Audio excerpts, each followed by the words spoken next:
من أسوأ ما يكون ومن أسوأ ما مر علي في حياتي المهنية. استخراج الجثث من المقابر لتوقيع الكشف الطبي عليها لوجود شبهة جنائية في الوفاة. ايه القصة وايه الموضوع؟ هحكي لك دلوقتي عن قضية من ضمن القضايا اللي كان فيها استخراج للجثث عندنا. رجل توفى إلى رحمة مولاه وكان عنده أولاد، كانت أولاد بنات، وكان متزوج من زوجة تانية. ناس تفتكروا الوفاة طبيعية واعتقدوا إن الوفاة طبيعية، بس أولاده كانوا شاكين في زوجته التانية لأن سلوكها ما كانش كويس. بعد الدفن بدأ تظهر أدلة وقرائن إن الزوجة التانية دي كانت على علاقة بشاب، كانت بتخرج معاه وبتسافر معاه وبتروح معاه وبتيجي معاه، والشاب ده كان مصاحب زوجها، بس زوجها ما يعرفش إن في علاقة آسمة ما بينه وما بين مراته. والراجل اللي توفى ده كانت صحته جيدة جدا وما كانش فيه أي مشاكل خالص، ولكن ساعة الغسل أولاده لاحظوا وجود بعض السحاجات، بعض الكدمات، حاجات خفيفة خالص كده ترى يعني بالعافية، يعني تتشاف بالعافية كده بالعين المجرد، بس قالوا يعني نعتقد إن مفيش أي حاجة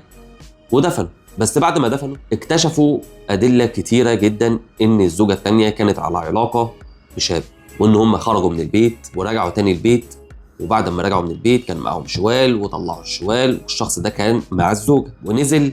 كاميرات جايبة الكلام ده كله، ونزل.